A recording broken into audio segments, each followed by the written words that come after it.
রূপকথা ওয়াশরুম থেকে বেরিয়ে দেখলো উৎস গায়ে কমফোর্টার জড়িয়ে শুয়ে আছে। রূপকথাকে কাঁপতে দেখে উৎস বলল, কাছে আসো, জড়িয়ে ধরেই ঠান্ডা কমে যাবে। রূপকথা আর ডানে বামে না তাকিয়ে তড়িৎ গতিতে উৎসর বুকে ঝাঁপিয়ে পড়ল। উৎস কমফোর্টার দিয়ে রূপকথাকেও পুরোপুরি ঢেকে নিল। বলেছিলাম যেও না। কে শুনে কার কথা? এখন দেখো কিভাবে কাঁপছো। রূপকথা উৎসর বুকে জড়সড় হয়ে ঘাপটি মেরে শুয়ে কাঁপতে কাঁপতে বলল, একদিনই তো। আপনি এত কথা না বলে শক্ত করে জড়িয়ে ধরুন।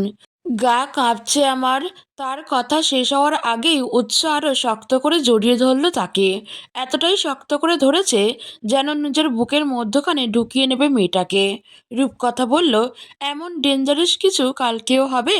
উৎস বলল, হুম। রূপকথা বলল, বাবুরে, আমি আর এসবে নাই। উৎস বলল, কেন থাকবে না কেন? আরও যাও না। রূপকথা বলল, ঠিক আছে যাব। উৎস বলল, তোমার ইচ্ছে। রূপকথা বুঝলো উৎস অভিমান করেছে, তাই এমন করছে।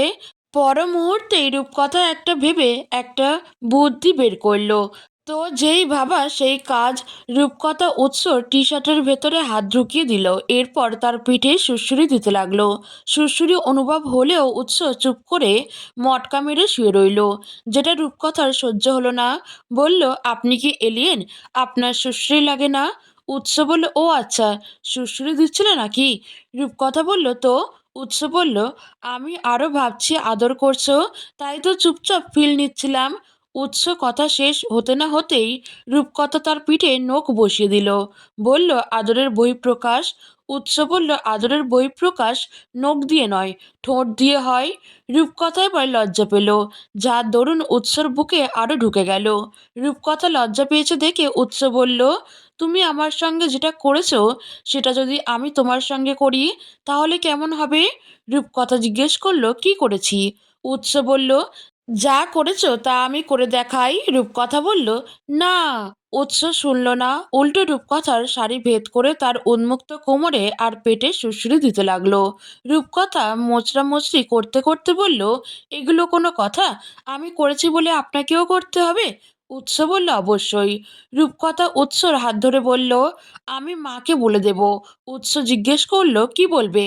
রূপকথা বলল, আপনি যেটা করছেন। উৎস বলল, কি করেছি আমি? রূপকথা বলল, সুড়সুড়ি দিচ্ছেন। উৎস বলল, সুড়সুড়ি কোথায় দিলাম? আদরই তো করছি। আর এগুলো আদরের বহিঃপ্রকাশ। রূপকথা আগে পিছে না ভেবে একটু আগে উৎস যেটা বলেছে সেটাই বলে দিল। আদরের বহিঃপ্রকাশ নখ দিয়ে নয়, ঠোঁট দিয়ে হয়। উৎস টেনে বলল, তাই?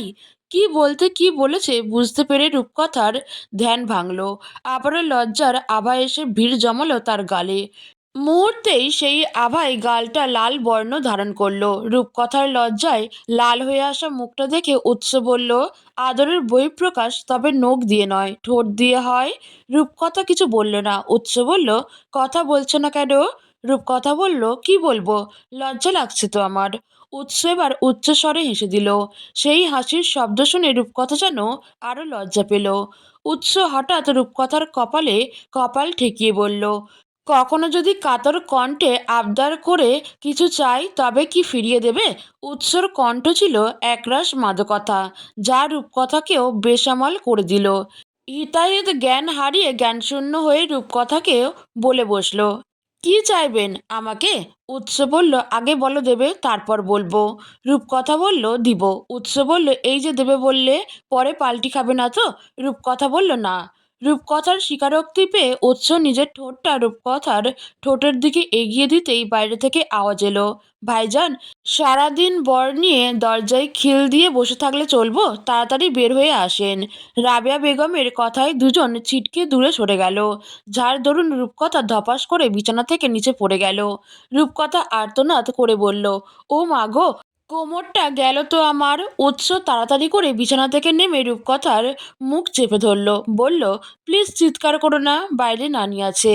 রূপকথা বলল, আমাকে তুলুন, কোমরটা বোধহয় শেষ আমার। উৎস বলল, তুলছি। উৎস রূপকথাকে তুলে বিছানায় বসালো। বলল, বেশি ব্যথা পেয়েছো? রূপকথা বলল, বুঝতেছি না।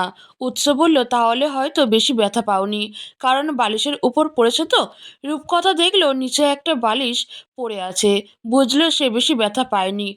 হুদাই ভয় পেয়ে চিৎকার দিয়ে উঠেছিল। অন্যদিকে উৎস গিয়ে দরজা খুলে দিল।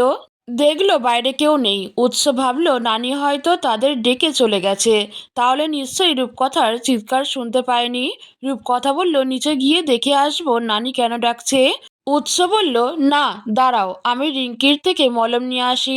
রূপকথা বলল, আরে লাগবে না, বেশি ব্যথা পায়নি। কে শুনে কার কথা। উৎস গিয়ে রিঙ্কিকে খুঁজলো, তবে পেল না। শেষে রায়হানের থেকে মলম নিয়ে আসলো। এরপর রুমে এসে দরজা লাগিয়ে রূপকথাকে বলল, উল্টো ঘুরো। রূপকথা বলল, না। উৎস বলল, না মানে কি না? রূপকথা বলল, মলম লাগানোর প্রয়োজন নেই। উৎস বলল, তোমাকে উল্টো ঘুরতে বলেছি, তুমি ঘুরবে নাকি আমি অন্য ব্যবস্থা নেব? রূপকথা এবার নতজানু হয়ে বলল, তাহলে আপনি রিঙ্কি আপু বা মা কাউকে একজনকে ডাকুন। আমি আপনার হাতে মলম লাগাবো না, লজ্জা লাগছে আমার। উৎস বলল, এতক্ষণ আমার বুক দখল করে ঘাপটি মেরে শুয়ে থাকতে লজ্জা করলো না? রূপকথা কিছু বলল না। উৎস এবার তার পিছনে গিয়ে বসলো। এরপর হাতে মলম নিয়ে রূপকথার কোমরে লাগিয়ে দিল। রূপকথা বিছানার চাদর খামচে ধরে বসে আছে। উৎস আনমনে বলে উঠল, শাড়ি তো তোমাকে সুন্দর লাগছে। রূপকথা মাথা ঘুরিয়ে উৎসর চোখের দিকে তাকিয়ে বলল, আজ প্রথম আমায় শাড়ি পরা অবস্থায় দেখলেন? উৎস বলল, না। ভাবি, ভাবি। রিঙ্কির ডাক শুনে উৎস রূপকথার কোমর থেকে হাত সরিয়ে নিল। রিঙ্কি রুমে এসে রূপকথার হাতে একটা শপিং ব্যাগ দিয়ে বলল, এই নাও, একটু পর মেহেন্দি অনুষ্ঠান শুরু হবে, এটা পরে তাড়াতাড়ি তৈরি হয়ে নাও। রূপকথা শপিং ব্যাগটা হাতে নিয়ে বলল, আপু, তোমার হেয়ার ড্রায়ারটা একটু দিতে পারবা? আমি আসলে হেয়ার ড্রায়ার আনতে ভুলে গেছি। রিঙ্কি বলল, পিঙ্কিকে বলছি দিয়ে যাবে, তুমি তাড়াতাড়ি তৈরি হয়ে নাও। আমি গেলাম, আমাকেও আবার তৈরি হতে হবে। উৎস জিজ্ঞেস করলো, প্রান্ত আসবে না? রিঙ্কি বলল, রাতে আসবে বলল। এ বলে রিঙ্কি চলে গেল। রূপকথা উৎসকে জিজ্ঞেস করলো, প্রান্তকে? উৎস বলল, রিঙ্কির ফুফাতো ভাই। রূপকথা জিজ্ঞেস করলো, আপনার সঙ্গে ওনার ভালো সম্পর্ক? উৎস বলল, হ্যাঁ। রূপকথা আর কিছু না বলে শপিং ব্যাগটা নিয়ে ওয়াশরুমে চলে গেল। দেখলো ব্যাগের ভেতরে একটা সবুজ জর্জেট চুড়িদার আছে। রূপকথা শাড়িটা খুলে চুড়িদারটা পরে বের হলো। এরপর রুমে এসে দেখে বিছানায় হেয়ার ড্রায়ার রাখা। রুম পুরো ফাঁকা, উৎস রুমে নেই। রূপকথা হেয়ার ড্রায়ারটা নিয়ে চুলগুলো শুকিয়ে সিথি করে ছেড়ে দিয়ে হালকা মেকআপ করে কিছু জুয়েলারি পরে নিল। এরপর ওড়নাটা সুন্দর করে শালের মতো গায়ের উপর দিয়ে সামনে দুই পাশে টেনে দিল। রাত বাড়তে বাড়তে রূপকথারও ঠান্ডা লাগছে। ঢাকাতে তেমন ঠান্ডা না থাকলেও এখানে বেশ ঠান্ডা পড়েছে। এখন আবহাওয়া দিনে গরম, রাতে শীত, ওই টাইপ হয়ে গেছে। রূপকথা পুরোপুরি রেডি হয়ে রুম থেকে বের হতেই রাবেয়া বেগমের সঙ্গে দেখা হয়ে গেল তার। রূপকথাকে দেখে রাবেয়া বেগম হেসে কানে কানে ফিসফিস করে বলল, জামাই আদর করার সময় এমন চিল্লাচিল্লি করলে লোকে মন্দ বলবে। রাবেয়া বেগমের কথা শুনে রূপকথার হাসি গায়েব হয়ে গেল। মুহূর্তেই তার মুখটা ফাটা বেলুনের মতো চুপসে গেল। রাবেয়া বেগম বলল, খবরদার, পরের বার থেকে আদর করার সময় চিল্লাচিল্লি কইরো না। এ কথা বলে রাবেয়া বেগম হেসে চলে গেলেও রূপকথা এখনও আগের মতো ঠায় দাঁড়িয়ে রইল। তার মনে পড়ে গেল সে বিছানা থেকে পড়ে যাওয়ার একটু আগের ঘটনা। মুহূর্তের ব্যবধানে আবারও তার গালে লজ্জার আভা এসে ভিড় জমালো। ভাবিজান এখানে দাঁড়িয়ে এভাবে ব্রাশ করছেন কেন? ভাইয়ার সঙ্গে কাটানো কোনো রোমান্টিক মুহূর্তের কথা মনে পড়ে গেল নাকি? মিতুর কথা শুনে আবারও লজ্জা পেল রূপকথা। বলল, তেমন কিছু না, তোমাদের কাছেই যাচ্ছিলাম। মিতু বলল, তো আমাদের কাছে না এসে এখানে ব্রেক কাটলে কেন? রূপকথা বলল, নানুর সঙ্গে কথা বলছিলাম। আচ্ছা চলো এবার। রূপকথা মিতুর হাত ধরে রিঙ্কির রুমে চলে গেল। দেখলো সবাই প্রায় রেডি। রূপকথাকে দেখে সবাই বেশ প্রশংসা করলো। রূপকথা সবার এত এত প্রশংসা পেয়ে খুশি হয়ে গেল। কিন্তু সে যার প্রশংসা পাওয়ার আশায় এত মরিয়া হয়ে আছে, সেই মানুষটা কোথায়? রূপকথা রিঙ্কির রুম থেকে বের হলো উৎসকে খুঁজতে। ভাগ্যক্রমে পেয়েও গেল। দেখলো উৎস ফোনে কারোর সঙ্গে কথা বলতে বলতে ছাদ থেকে নিচে নামছে। উৎস রূপকথাকে দেখে দাঁড়িয়ে পড়ল। এরপর কলটা কেটে মোবাইলটা পকেটে রেখে রূপকথার দিকে এগিয়ে এসে বলল, সুন্দর লাগতেছে। রূপকথা খুশি হলো, বলল, থ্যাংক ইউ। কোথায় ছিলেন এতক্ষণ? উৎস বলল, ছাদে। রূপকথা বলল, আচ্ছা। উৎস বলল, রুমে আসো। রূপকথা জিজ্ঞেস করলো, কেন? উৎস রূপকথার হাত ধরে বলল, দরকার আছে। রূপকথা আর কথা না বাড়িয়ে চুপচাপ উৎসর সঙ্গে রুমে চলে গেল। উৎস রূপকথাকে বলল, বের হওয়ার এতটাই তাড়া ছিল যে নতুন জামার সিলটা পর্যন্ত ফেলতে সময় পাওনি। উৎসর কথা শুনে অবাক হলো রূপকথা। বলল, কি? উৎস বলল, ইয়েস ম্যাম, আপনার পিছনের চেনের সঙ্গে নতুন সিল ঝুলছে। রূপকথা আয়নার সামনে দাঁড়িয়ে দেখল উৎস সত্যিই বলছে। রূপকথা বলল, ইয়া আল্লাহ, যারা দেখেছে তারা নিশ্চয়ই পাগল ভাবছে আমায়। উৎস বলল, দাঁড়াও চুপচাপ, আমি সিলটা খুলে নিচ্ছি। এ কথা বলে উৎস সিলটা খোলার অনেক চেষ্টা করলো কিন্তু পারল না। রূপকথা বলল, হাত দিয়ে তো পারছেন না, রিঙ্কি আপুর থেকে একটা কাঁচি নিয়ে আসি। উৎস বলল, লাগবে না। রূপকথা বলল, তাহলে। উৎস এবার দাঁত দিয়ে সিলটা টেনে ছিঁড়ে দিল। পিঠে উৎসর গরম নিঃশ্বাস এসে পড়তেই রূপকথা চোখ বন্ধ করে নিল। উৎস জিজ্ঞেস করলো, তুমি পারফিউম ইউজ করেছো? রূপকথা বলল, বেশি না, একটু করেছি। উৎস জিজ্ঞেস করলো, কেন করেছো? রূপকথা বলল, মানুষ পারফিউম কেমন ইউজ করে। উৎস বলল, নেক্সট টাইম থেকে আর কখনো পারফিউম ইউজ করবা না, করলেও বাসার ভেতর করবা, বাইরে নট অ্যালাউড। রূপকথা গাল ফুলিয়ে বলল, আচ্ছা। উৎস রূপকথার গাল টেনে বলল, এগুলো গাল নাকি রসগোল্লা? রূপকথা বলল, আপনাকে বলবো কেন? উৎস বলল, আমি তোমার আপন স্বামী হই, আমাকে বলবে না তো কাকে বলবা? রূপকথা বলল, স্বামী না আসামি। উৎস রূপকথার দিকে আরেকটু এগিয়ে এসে বলল, আচ্ছা তাই নাকি? রূপকথা কিছু না বলে দরজার দিকে দিল এক দৌড়। মেহেন্দি অনুষ্ঠানের জন্য লিভিং রুমটা খুব সুন্দর করে সাজানো হয়েছে, সবুজ আর হলুদ থিমের মধ্যে। মেয়েরা সবাই সবুজ চুড়িদার পরেছে আর রিঙ্কি পরেছে হলুদ শাড়ি। সবার হাতে মেহেন্দি পরিয়ে দেওয়ার জন্য 4জন মেহেন্দি আর্টিস্ট এসেছে। সাউন্ড বক্সে দ্য ব্রেকআপ সং গানটা বাজছে আর গানের তালে তালে উড়াধুরা নাচ করছে মিতু, ঋতু, আনিকা, পিঙ্কি সহ বাকি মেয়েরা। অন্যদিকে রিঙ্কির পাশে বসে রূপকথা চুপচাপ অনুষ্ঠান উপভোগ করছে। মেহেন্দি আর্টিস্ট রিঙ্কির হাতে মেহেন্দি পরিয়ে দিচ্ছে। এর মধ্যে আফিয়া বেগম এসে বলল, রিঙ্কি, তোর হাতে পায়ে মেহেন্দি লাগানো শেষ হলে রূপকথাকে লাগিয়ে দিতে বলিস, বেচারি সারাদিন জার্নি করে এসেছে, এখানে এসেও একটু জিরিয়ে নেওয়ার পর্যন্ত সময় পায়নি। রিঙ্কি বলল, ঠিক আছে। রূপকথা বলল, সমস্যা নেই, ঠিক আছে, আমি মেহেন্দি আস্তে ধীরে দিতে পারবো। আফিয়া বেগম হেসে বলল, তুমি বলছো ঠিক আছে। ওদিকে আমার শাশুড়ি আম্মা তোমার চিন্তায় শেষ। রূপকথা কিছু বলল না, হাসলো শুধু। আফিয়া বেগম যেতেই রিঙ্কি বলল, আচ্ছা ভাবি, তোমাকে একটা কথা জিজ্ঞেস করি। রূপকথা বলল, করো, কি জিজ্ঞেস করবে? রিঙ্কি বলল, তোমার আর ভাইয়ার মধ্যে সব ঠিক আছে? সত্যি করে বলবা কিন্তু। রূপকথা জিজ্ঞেস করলো, হঠাৎ এমন প্রশ্ন কেন? রিঙ্কি বলল, খালামণি তোমাদের নিয়ে অনেক বেশি চিন্তা করে। ভাইয়া তো একটু চাপা স্বভাবের, মন খুলে কারোর সঙ্গে তেমন কিছু শেয়ার করে না, কষ্টে থাকুক কিংবা মন খারাপ থাকুক কাউকে বুঝতে দেয় না। রূপকথা কিছু বলল না। রিঙ্কি আবারও বলল, ভাইয়া জীবনে অনেক কষ্ট পাইছে, ওকে আর কষ্ট পেতে দিও না, আগলে রেখো নিজের করে। রূপকথা বলল, রাখবো। রিঙ্কি বলল, তুমি ছোট হলেও খুব বুঝদার, তোমার এই দিকটা আমাদের সবাইকে মুগ্ধ করেছে। এবার বলো, আমি ফুপি হব কবে? রূপকথা লজ্জা পেল, বলল, আল্লাহ, কি বলো এসব? রিঙ্কি বলল, হয়েছে, আর ব্লাশ করতে হবে না, মজা করছিলাম। পিঙ্কি এসে রূপকথার হাত ধরে টানাটানি করতে লাগলো, বলল, ভাবি আসো একসঙ্গে নাচি। রূপকথা বলল, হ্যাঁ, এরপর তোমার ভাই এসে আমার পা ভেঙে গলায় ঝুলিয়ে দিক। পিঙ্কি বলল, আরে কিচ্ছু হবে না, এসো। রূপকথা বলল, না গো, আমার শরীর খারাপ লাগছে, তোমরা নাচো, আমি দেখি। পিঙ্কি আর জোর করলো না। রিঙ্কির পায়ে মেহেন্দি পরানো শেষ হতেই আর্টিস্ট রূপকথার হাতে মেহেন্দি পরানো শুরু করলো। মেহেন্দি আর্টিস্ট রূপকথাকে জিজ্ঞেস করলো, আপু, হাতের তালুতে কারোর নাম লিখবো?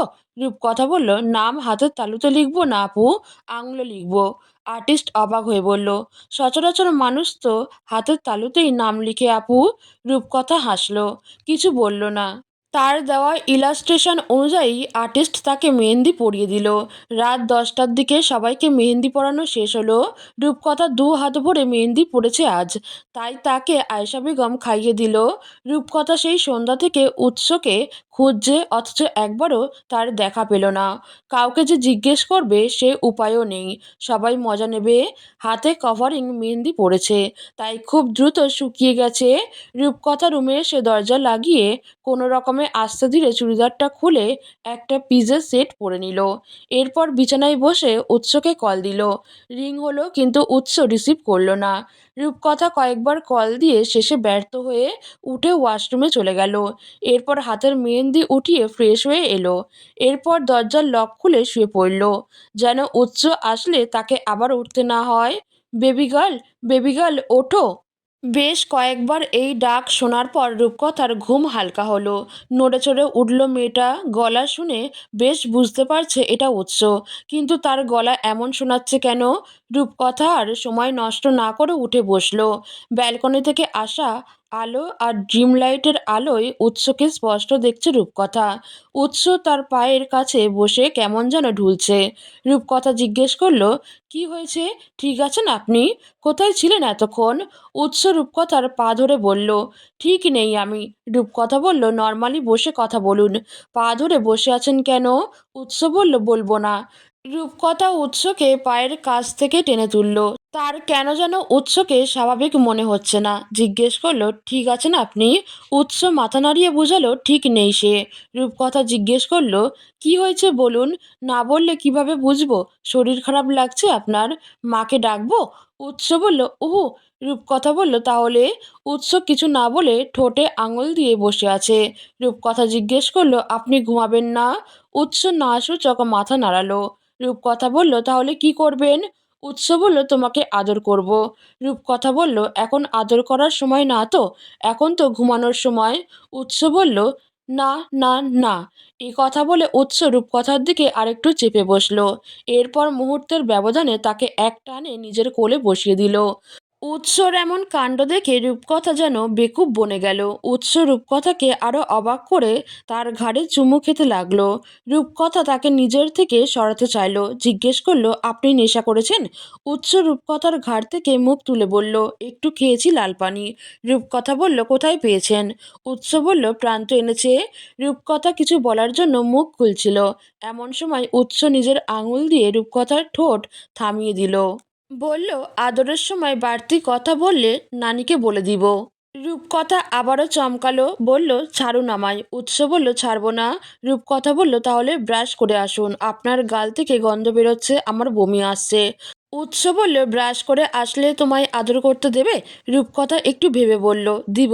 প্লিজ এবার আপনি ওয়াশরুমে যান। উৎস আর কিছু না বলে রূপকথার গালে একটা চুমু দিয়ে ওয়াশরুমে চলে গেল। উৎস যেতে রূপকথা হাঁপ ছেড়ে বাঁচল। তড়িৎ গতিতে বিছানা থেকে নেমে গায়ে একটা ওড়না জড়িয়ে নিচে চলে গেল। উৎস ব্রাশ করে রুমে এসে দেখে রূপকথা নেই। উৎস ডাকলো, বেবি গার্ল, এই বেবি গার্ল, আমার বেবি গার্ল কোথায় তুমি? এমন সময় রূপকথা রুমে আসলো, হাতে লেবু পানি নিয়ে বলল, এই যে আমি এখানে। উৎস রূপকথার দিকে এগিয়ে এসে বলল, কোথায় গেছিলে? I miss you. রূপকথা লেবু পানির গ্লাসটা উৎসর দিকে বাড়িয়ে দিয়ে বলল, এই যে এটা আনতে গেছিলাম, এবার চুপচাপ লক্ষ্মী বাচ্চার মতো খেয়ে নিন তো এটা। উৎস বলল, লেবু পানি কেন খাবো? রূপকথা বলল, এটা না খেলে আপনার নেশা কাটবে কিভাবে? উৎস এবার গ্লাসটা হাতে নিয়ে বিছানার পাশের টি টেবিলে রেখে টেনে টেনে বলল, নেশা? নেশা লেগেছে, প্রেমের নেশা। এই জাওয়াত সাহেব দিবে আজ তার বেবি গার্লকে শশা। উৎসর কথা শুনে রূপকথা কয়েক পা পিছিয়ে গেল, বলল, আস্তা গাফিরুল্লাহ, নাউজুবিল্লাহ। উৎস রূপকথাকে টেনে নিজের কাছে নিয়ে এলো। এরপর দরজাটা লাগিয়ে দিয়ে বলল, দরজা খুলে রেখেছো কেন? উৎসর এমন ব্যবহারে এবার রূপকথা ভয় পাচ্ছে। থতমত খেয়ে বলল, আপনি নিজের মধ্যে নেই। উৎস বলল, হ্যাঁ, তোমার মধ্যে চলে গেছি। রূপকথা বলল, এসব আজেবাজে জিনিস কেন খেতে যান? উৎস বলল, আজ খেতে চায়নি, প্রান্ত বা জোর করে খাইয়েছে, বলেছে এটা নর্মাল প্যাক, খেলে কিচ্ছু হবে না। রূপকথা বলল, আমার ঘুম আসতেছে। উৎস বলল, আমার গায়ে জ্বালা ধরিয়ে এখন তোমার ঘুম আসছে? রূপকথা বলল, আমি কি করছি? উৎস কিছু না বলে রূপকথাকে উল্টো ঘুরিয়ে জড়িয়ে ধরল। রূপকথার পিঠ উৎসর বুকের সঙ্গে লেপ্টে গেল। উৎস ঘাড় থেকে রূপকথার খোলা চুলগুলো সরিয়ে সেখানটায় চুমু দিল। বলল, I love you, I love you so much. উৎসর বলা কথাটা বারবার রূপকথার কানে বাজতে লাগলো। তার জাওয়াত সাহেব তাকে ভালোবাসে, এই কথাটা তার জাওয়াত সাহেব নিজের মুখে স্বীকার করেছে। এ যেন বিশ্বাস হচ্ছে না রূপকথার। পরক্ষণেই ভাবল, হয়তো নেশার ঘোরে ভুলভাল বলছে। রূপকথার ভাবনায় ছেদ করে উৎস তার ঘাড়ে দাঁত বসালো।